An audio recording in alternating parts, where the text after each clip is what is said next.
আপনাদের নিশ্চয়ই মনে আছে যে গত 1 জানুয়ারি বৃহস্পতিবার জামাতের আমির ডাক্তার শফিকুর রহমান বিএনপির ভারপ্রাপ্ত চেয়ারম্যান তারেক রহমানের সঙ্গে সাক্ষাৎ করেছিলেন। মূলত বেগম খালেদা জিয়ার মৃত্যুর পর তারেক রহমানকে সমবেদনা জানানোর জন্যই তিনি সেখানে যান। তবে সেখানে জামাতের আরো কয়েকজন নেতা ছিলেন, বিএনপি নেতাদের মধ্যে মির্জা ফখরুল ইসলাম আলমগীর সহ আরো কয়েকজন উপস্থিত ছিলেন।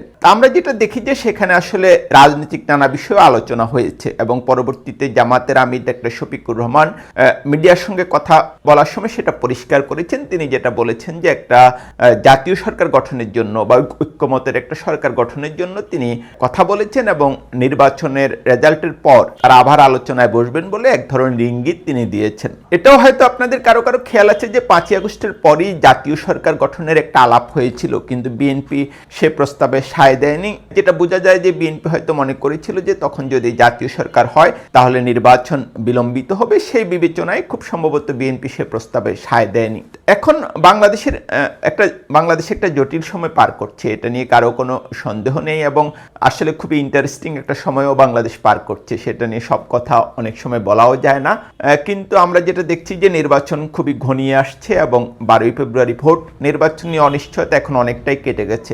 এখন বাংলাদেশের আগামী দিনে রাজনীতির প্রবাহটা বা গতিপথ কেমন হবে সেটা নিয়ে নানামুখী আলোচনা। এমনিতেই তো গণতন্ত্রে একটা কথা আছে যে বিরোধী দল লাগে, বিরোধী দল ছাড়া গণতন্ত্র হয় না। আমরা যেটা দেখেছি যে বিগত আওয়ামী লীগ সরকারের শাসনামলে বাংলাদেশে সেভাবে কার্যকর কোনো বিরোধী দল ছিল না, যে কোনো কারণে গণতান্ত্রিক ব্যবস্থাপনাটা ভেঙে পড়ে। কিন্তু দুটো প্রশ্ন, একটা হচ্ছে যে বিরোধী দলের প্রয়োজনীয়তা, আরেকটা হচ্ছে একটা বিশেষ মুহূর্ত।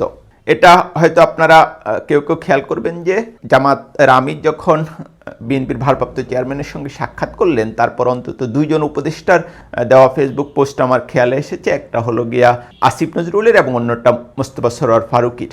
তো ফারুকীর স্ট্যাটাসটা বেশ ইন্টারেস্টিং। তিনি যেটা বলছেন যে নির্বাচনের পর আসল ফুলসিরাত শুরু হবে এবং বাংলাদেশে আসল জটিল একটা পরিস্থিতি শুরু হবে এবং এই ক্ষেত্রে বিএনপি এবং জামাতের ওয়ার্কিং রিলেশনটা খুবই জরুরি। এ ব্যাপারে আসলে কারোই কোনো দ্বিমত নাই, কিন্তু যেটা বলছিলাম যে এই বিশেষ পরিস্থিতি পার হওয়ার জন্য একটা ঐক্যমতের সরকার প্রয়োজন আছে কিনা সেটা নিয়ে নানামুখী আলোচনা বিতর্ক রয়েছে। রাষ্ট্রবিজ্ঞানীরা নানা রকম মতামত দিচ্ছেন। জামাতের অবস্থান বেশ স্পষ্ট। তারা যেটা বলছে যে তারা যদি নির্বাচনে জয়ী হয় তাহলে তারা একটা জাতীয় সরকার গঠন করবে বা ঐক্যমতের সরকার গঠন করবে, সেখানে বিএনপিকেও তারা ডাকবে।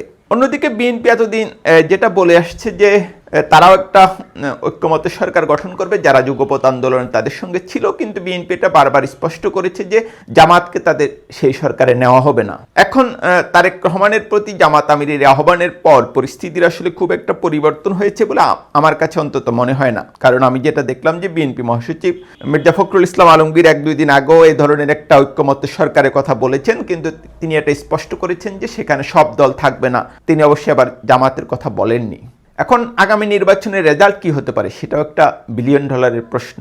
যে এখন পর্যন্ত আমার কাছে যতটা খবর আছে যে জামাতের নিজস্ব একটা আভ্যন্তরীণ জরিপ আছে, জামাতের নিজের পরিচালিত না, একটা সেকেন্ড পার্টি দিয়ে। সেখানে যেটা বলা হয়েছে যে তারা 132টি আসনে জয়ী হতে পারে, 32 বা 33 এরকম।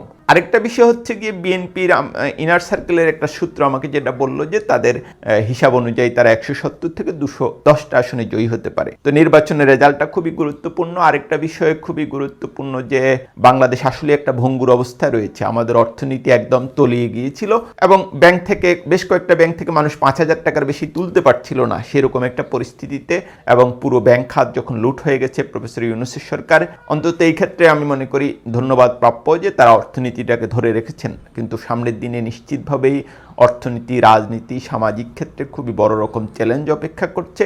সেই চ্যালেঞ্জ মোকাবেলায় বিএনপি জামাতের ঐক্যমতের সরকার হতে পারে, নাও হতে পারে, কিন্তু আমি মনে করি যে তাদের মধ্যে একটা ওয়ার্কিং রিলেশন থাকা খুবই গুরুত্বপূর্ণ।